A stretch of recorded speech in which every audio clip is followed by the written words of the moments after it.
Jumpa lagi di Ribu TV. Ya, yang di sebelah saya ini adalah sebuah laptop yang gampang bikin kita baper. Ini adalah sebuah laptop monster dari MSI. Ya, seri GT selalu bikin kita baper ya. Nggak cuma karena harganya, tapi harganya itu membawa apa? Ada prosesor baru di sini, seri HX dari Intel. Ini yang paling kenceng untuk sebuah laptop. Lalu kemudian ada keyboardnya yang sudah mechanical keyboard. Mantap kan? Oke, ini adalah MSI Titan GT7712 UHS. Yuk kita bahas monster ini bisa apa aja. Ya, MSI akhirnya kembali menghadirkan laptop monster yang satu ini setelah sempat hilang sekitar 2 tahunan nih kita nggak nge-review ginian ya. Menurut MSI, laptop ini ditujukan untuk kalangan power user ya, professional gamers dan juga konten kreator yang mau membayar ekstra untuk sebuah alat tempur portable yang memiliki performa dan pembuangan panas yang maksimal. Ingat, alat tempur portable. Jadi laptop ini tidak bisa dimendang-mending cuman karena harganya, tapi mesti dipikirin berapa uang yang bisa dihadirkan dengan menggunakan laptop ini. Ya, MSI Titan GT77 ini disebut sebagai desktop replacement oleh MSI karena performanya yang sangat kencang tapi tetap bisa dibawa kemana-mana. Dia sudah pakai prosesor terbaru Intel Alder Lake Core i9 12900HX. HX ya ini ya. GPU juga tanggung-tanggung. Ini RTX 3080 Ti. Selain itu ada banyak hal-hal yang tidak dapat dijumpai di laptop gaming pada umumnya, seperti yang kita jumpai di motherboard PC desktop kelas atas, seperti 4 slot DDR5 SODIMM, lalu ada 4 slot SSD M.2, ada mechanical keyboard by Cherry MX, bukan switch biasa ya, dan masih banyak lagi. Jadi apakah dia benar-benar bisa menggantikan PC desktop? Mari kita bahas dari spesifikasi dasarnya dulu ya. Oke, dia pakai Intel Core i9 12900HX, Alder Lake, litografinya Intel 7, total 16 core 24 thread, 8 performance core dengan 8 efisiensi core. Base TDP-nya adalah 55 watt dengan maksimum turbo power di 157 watt.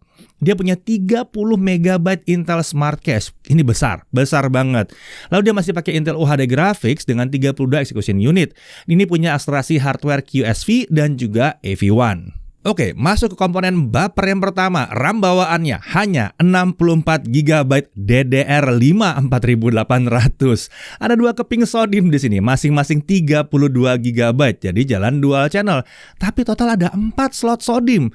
Jadi dia mendukung penggunaan memori sampai dengan 128 GB dual channel. Ingat ya, 4 slot bukan berarti quad channel ya. Ini 4 slot, konfigurasinya dual channel. Untuk SSD lagi-lagi sama, mengerikan juga, 2 TB SSD NVMe PCIe 4.0. Masih ada 3 slot SSD M.2 yang kosong, ada 3. Total dia bisa di-upgrade sampai dengan 8 TB. Itu kalau kita pasang 4 kali 2 TB SSD. Lalu dia punya GeForce RTX 3080 Ti laptop GPU yang VRAM-nya udah 16 GB GDDR6 dengan TGP sampai dengan 175 watt dan tentunya mendukung fitur resizable bar. Integrated graphics di sini juga bisa dinonaktifkan ya melalui software MSI Center. Biasanya bikin lebih kencang aja sistem grafisnya. MSI Titan GT77 ini juga dilengkapi dengan teknologi MSI Overboost yang jika dibutuhkan dapat memasok daya total hingga 250 watt ke CPU dan GPU saat dipakai bersamaan. 75 watt ke CPU, 175 watt ke GPU. Nah, lalu untuk konektivitas dia pakai Intel Killer Wi-Fi 6E AX1675. Ini mendukung hingga Wi-Fi 6E tentunya ya, gigabit Wi-Fi juga, support multi-user MIMO dan Bluetooth-nya versi 5.2. Untuk baterai, nggak kurang besar, 99,99 watt hour baterainya. Dan tentunya dia datang dengan Windows 11 Home di sini. Untuk body form factor-nya adalah clamshell atau laptop klasik. Materialnya kombinasi antara aluminium dengan polikarbonat. Untuk desain keseluruhan sekilas terlihat mirip seperti MSI Titan GT76 generasi sebelumnya yang terlihat aerodinamis seperti mobil sport, tapi terdapat beberapa peningkatan desain di sini. Ketebalan laptop ini turun jadi hanya sekitar 2,3 cm. Tergolong tipis ya untuk sebuah laptop dengan spesifikasi monster seperti yang satu ini. sini. Sebagai perbandingan, MSI Titan GT76 itu tebalnya lebih dari 4 cm. Hampir separuh yang satu ini ya. Nah, desain tipis ini dapat tercipta berkat posisi sistem pendingin yang mayoritas ada di bagian belakang laptop. Ya, di bagian yang besar di belakang layar ini adalah sistem pendinginnya. Terdapat logo MSI Dragon RGB di bagian belakang layar dan RGB LED strip yang terpasang di bagian exhaust tadi.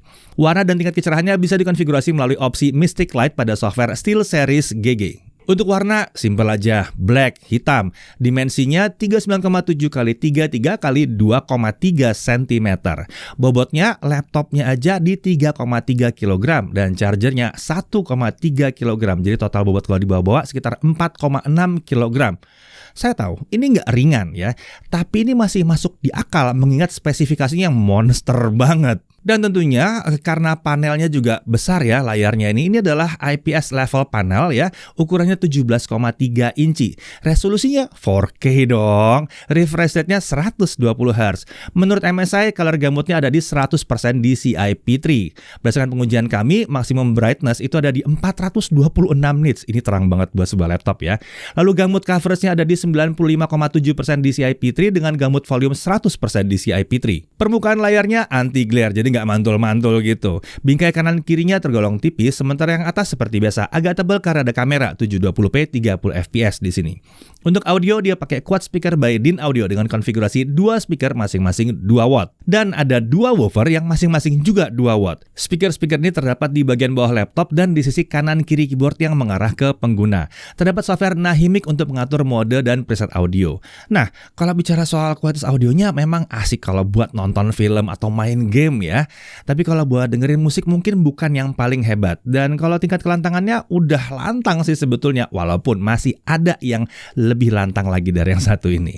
Oke, kemudian untuk konektor di kiri ada DC in, ada 2 USB 3.2 Gen 2, 1 SD card reader, 1 audio combo jack 3,5 mm. Di kanan ada 1 USB 3.2 Gen 2 dan ada 2 Thunderbolt 4 yang sudah support data transfer USB 4, display output dengan DisplayPort, dan bisa untuk penggunaan storage eksternal serta eGPU juga atau external GPU. Lalu ada 1 mini DisplayPort di sini dan ada 1 HDMI 2.1.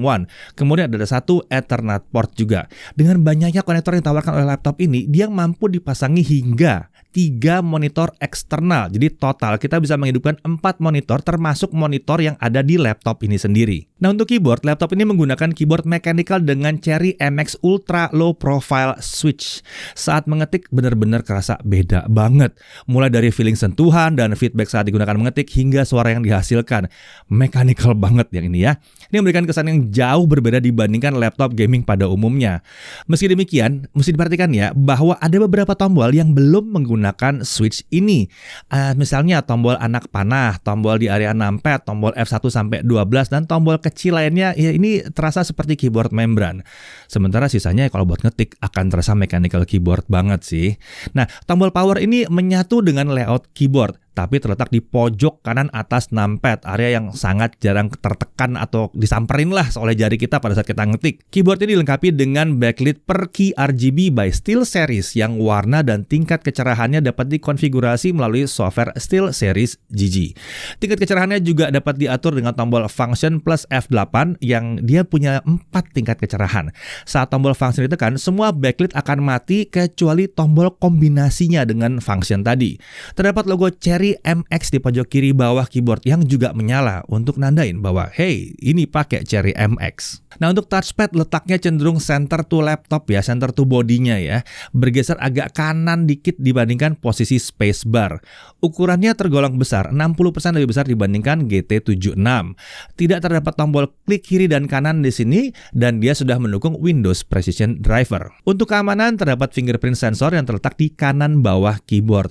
Ini mendukung Windows Hello untuk login ke Windows tanpa perlu ngetik password lagi. Nah, untuk sistem pendingin dia menggunakan sistem pendingin eksklusif MSI Cooler Boost Titan. Desain sistem pendingin ini sama kompleksnya seperti seri Titan sebelumnya dengan berbagai peningkatan terutama di sisi ketebalannya. Ini dilengkapi dengan 2 kipas berukuran besar dan 2 kipas berukuran kecil. Iya, total ada 4 kipas di sini. Dan heat pipe-nya ada 7. Sistem pendinginan yang ekstrim ini sangat membantu memaksimalkan performa laptop saat digunakan untuk kegiatan gaming maupun untuk content creation.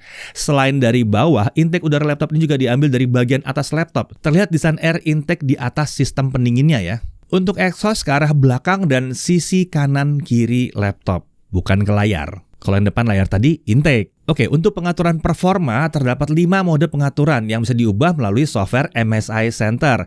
Ada Smart Auto, di mana laptop akan secara otomatis mengubah mode performa sesuai dengan beban kerja aplikasi yang sedang dijalankan. Saat di mode baterai, mode performa akan otomatis diubah ke Super Battery saat kapasitas baterai berada di 30%.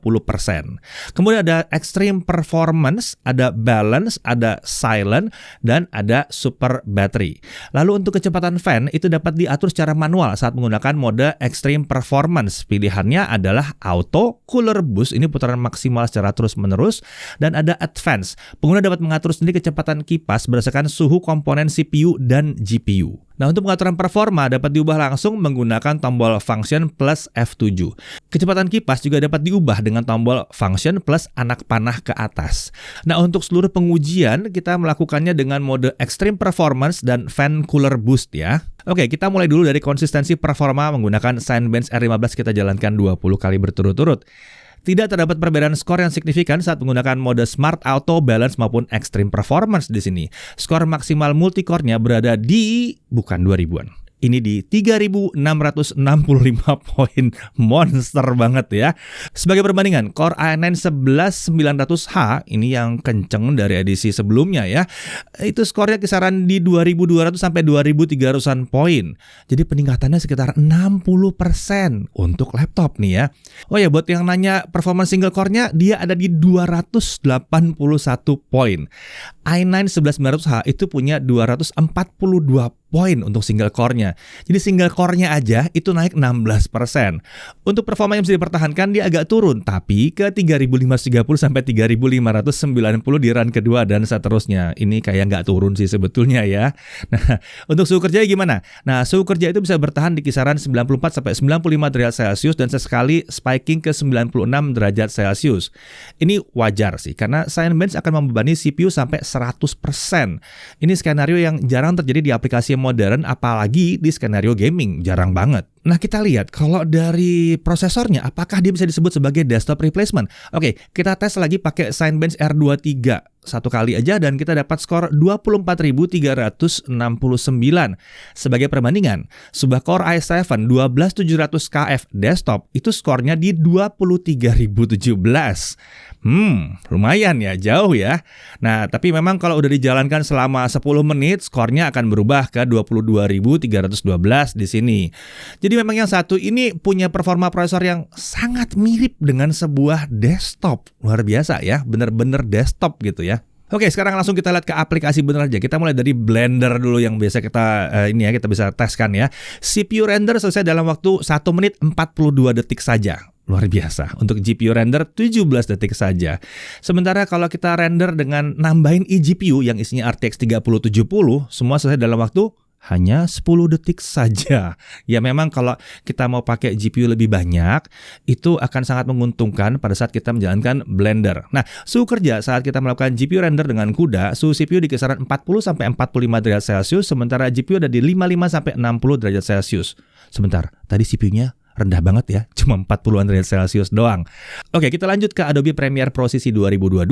Pertama-tama dengan video 4K 60 yang panjangnya 2 menit 7 detik. Software only, ini semua selesai dalam waktu 5 menit 10 detik. Kalau kita pakai CUDA dengan GPU bawaannya aja, semua selesai dalam waktu 1 menit 4 detik. Sayangnya kalau kita pakai eksternal GPU nggak banyak perubahan di sini. Ya mungkin udah terlalu kenceng kali ya. Nah, kalau kita pakai 1080p 60 fps videonya, maka software only selesai dalam 58 detik. Sebentar, itu GPU-nya belum dipakai. Software only berarti pakai prosesor doang. Udah kenceng banget. Lalu kalau pakai CUDA selesai dalam waktu 20 detik saja. Ingat, ini video 2 menit 7 detik. Nah, suhu kerjanya pada saat kita lakukan 4K video render dengan akselerasi kuda, CPU-nya hanya di kisaran 35-43 derajat Celcius saja. Sementara suhu GPU ada di kisaran 45-52 derajat Celcius. Luar biasa, dingin. Kita beralih ke DaVinci Resolve 17.2. Ini software video editing yang gratis ya. 4K 60 YouTube yang 4K 6 tadi, panjang 2 menit 7 detik, selesai di render dalam waktu 2 menit 24 detik. Ini luar biasa kenceng. Lalu untuk 1080p 60 fps selesai dalam waktu 47 detik saja. Nah, suhu kerja pada saat kita lakukan 4K video render, CPU ada di kisaran 80-90 derajat Celcius. Masih terjaga nih ya. Lalu GPU ada di kisaran 46-53 derajat Celcius. Oke, sekarang kita beralih ke 3D Mark Graphics Scores-nya dulu ya. Firestrike untuk DirectX 11 kita dapat 31.580 poin. Sementara TimeSpy DirectX 12, 13.699 poin. Suhu kerja GPU pada saat kita lakukan Firestrike Stress Test itu ada di kisaran 58-62 derajat Celcius saja. Ini coolernya memang luar biasa ya. Nah, kita langsung tes gaming gimana? Kita mulai dari CSGO 4K ya. Langsung 4K aja, settingannya di low, kita dapat masih 190-300 fps. Itu 4K ya. Dota 2 4K fastest, screen render 100%, 195-215 fps. Kalau scene-nya ringan sampai 240 fps. Sebagai catatan, 240 fps ini adalah limit frame rate-nya Dota 2. Ya. Lalu lanjut ke Shadow of the Tomb Raider 4K, settingnya di highest, ray tracingnya di high, DLSS-nya taruh di quality, masih bisa dapat 50-70 fps, monster parah. God of War 4K high, DLSS-nya taruh di quality, dapat 70-80 fps. Assassin's Creed Valhalla 4K ultra high, 50-70 fps. Nah, saat main game yang satu ini selama 30 menit, CPU di kisaran 41-45 derajat Celcius saja. Sementara GPU di 61-64 derajat Celcius. Untuk suhu permukaan, area palm rest-nya itu ada di bawah 30 derajat Celcius. Lalu area keyboard kiri ada di bawah 30 derajat Celcius juga. Untuk area keyboard kanan dan tengah itu di kisaran 30-36 derajat Celcius dengan titik terpanas di kisaran tombol backspace. Oke, kita lanjut ke pengujian storage-nya ya. Dengan Crystal Disk Mark kita dapatkan bahwa kecepatan bacanya ada di 7075 Mbps. Ingat, ini bukan pakai RAID, ini hanya satu SSD saja. Untuk kecepatan tulisnya ada di 5226 Mbps. Kecepatan yang sesuai ekspektasi untuk sebuah SSD PCIe Gen 4 yang kencang, walaupun bukan yang paling kencang yang pernah kami uji sih. Uniknya, di boardnya tertulis bahwa seharusnya dia bisa pakai SSD dengan PCIe Gen 5. Memang yang ini udah support, cuman SSD-nya yang belum ada. Lanjut dengan pengujian baterai. Performance mode-nya ada di Smart Auto, brightness 50%, volume 25%. Dan hasilnya kita masih bisa dapat, monster begini dapat berapa? 6,5 jam. Ini hasil yang wajar mengingat performa laptopnya yang luar biasa kencang dan layarnya 4K. Dulu sih ya, laptop sekencang gini dapat 2,5 jam aja udah syukur. Nah, beralih ke kecepatan chargingnya. Selama 30 menit pertama kita dapat 25%. Sementara itu untuk dari 0 sampai 100% kita butuh waktu 180 menit. Atau tepatnya 3 jam. Ya, ini mungkin karena baterainya besar sekali ya. Ini memang tergolong lamban untuk sebuah laptop, tapi nggak ada masalah karena baterainya besar dan membuat dia bisa bertahan sampai 6,5 jam. Itu sih udah luar biasa banget. Oke. Kalau untuk harga, ya sudahlah ya. Ini adalah sebuah laptop yang super monster untuk saat ini. Harganya dibanderol di 76.999.000. Dan ini sudah mencakup Titan Gaming Backpack, MSI Dual Drive 128GB, MSI Lucky Figure Keychain, MSI Gaming Mouse M99, Intel Mechanical Keyboard, dan ada garansinya 2 tahun. Nah, saat video ini dibuat sedang ada promosi early bird untuk MSI Titan GT77 ini. Di sini ada hadiah tambahan berupa Steam Wallet Code senilai $100 untuk setiap pembelian laptop ini. Promosi ini berlaku hingga 30 September 2022. Jadi buat kalian yang tertarik untuk meminang laptop monster satu ini bisa cek di deskripsi untuk promo dan link pembeliannya. Oke. Hal yang perlu diperhatikan, ukurannya. Ini memang tergolong lebih besar dibandingkan laptop gaming pada umumnya, terutama kalau kita bandingkan sama yang 15,6 sama 16 inci. Tapi lagi-lagi, layarnya kan 17 inci ya, jadi ya nggak terlalu mengerikan lah ukurannya sebetulnya ya. Ini merupakan hal yang wajar karena dia itu desktop replacement. Dulu-dulu, Laptop-laptop dengan performa tinggi ini biasanya lebih nggak masuk di akal lagi ukurannya. Kemudian kameranya ini masih 720p. Saat ini memang udah banyak yang pakai 1080p ya. Kemudian durasi chargingnya memang agak lama ya. Nah, untuk poin menariknya, ini adalah salah satu laptop gaming terkencang yang udah ada di pasaran Indonesia secara resmi saat video ini dibuat. Dia menggunakan prosesor terbaru dari Intel, itu Core i9 12900HX yang 16 core 24 thread dengan performa yang udah benar-benar mirip seperti desktop ya. GPU-nya juga gila-gilaan, ini RTX 3080 Ti dengan TGP Max 175 watt untuk performa yang maksimal. Kombinasi hardware tersebut masih mampu memberikan performa gaming yang maksimal nih buat penggunanya jelas ya. Lalu gaming AAA dengan grafik high resolusi 4K nggak ada masalah di sini, nggak ada masalah. Gaming e-sport dengan ratusan FPS apalagi itu nggak ada masalah. Content creation kenceng parah. RAM-nya udah langsung 64 GB dan bukan DDR4, DDR5 dual channel. Kenceng, siap pakai. Dan kalau kurang masih bisa nambah tanpa ganti RAM yang existing. Karena ada 4 slot SODIMM tadi ya. Lalu storage-nya ini super lega dan kenceng banget. Kalau masih kurang bisa upgrade lagi karena ada 3 slot M.2 lagi yang bisa dipasang di sini. Layarnya udah 4K 120Hz dengan color gamut 100% DCI-P3. Cocok lah buat gamer dan bahkan content creator profesional. Keyboardnya mechanical keyboard dengan Cherry MX Ultra Low Profile Switch ini enak banget. Memberikan feel yang premium dan tingkat kenyamanan yang luar biasa. Ya, mantep bener. Lalu ada backlit per key RGB yang dapat di-customize sesuai dengan keinginan pengguna juga. Suhu kerjanya dan suhu permukaan tergolong rendah untuk performanya yang monster ini. Di sini terlihat ya, sistem pendingin MSI Cooler Boost Titan mampu menjinakkan CPU dan GPU kelas atas di sini. Dan dia tetap nyaman digunakan dalam waktu yang lama. Konektor juga melimpah, Thunderbolt, HDMI, mini DP, USB Type-A, SD card reader udah ada semua. Wi-Fi juga udah 6E, future proof, Bluetooth juga udah 5.2. Bonus penjualan juga melimpah. Bahkan dapat mouse gaming dan mechanical keyboard. Padahal dia udah mechanical keyboard sendiri. Ya, laptop monster satu ini emang bukan ditujukan untuk semua orang. Bukan, mengingat harganya yang bukan untuk semua orang. Tapi GT77 ini punya semua hal yang dicari oleh hampir semua orang yang mencari laptop gaming atau laptop high performance dengan performa yang maksimal. Kombinasi i9 12900HX dengan performa sekelas desktop dan RTX 3080 Ti itu membuatnya bisa melibas semua game dan semua aplikasi content creation.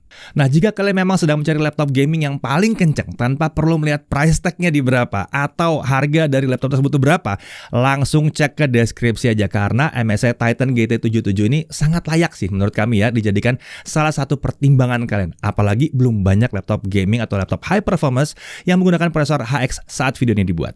Saya Deddy Irfan, Jagat Review TV.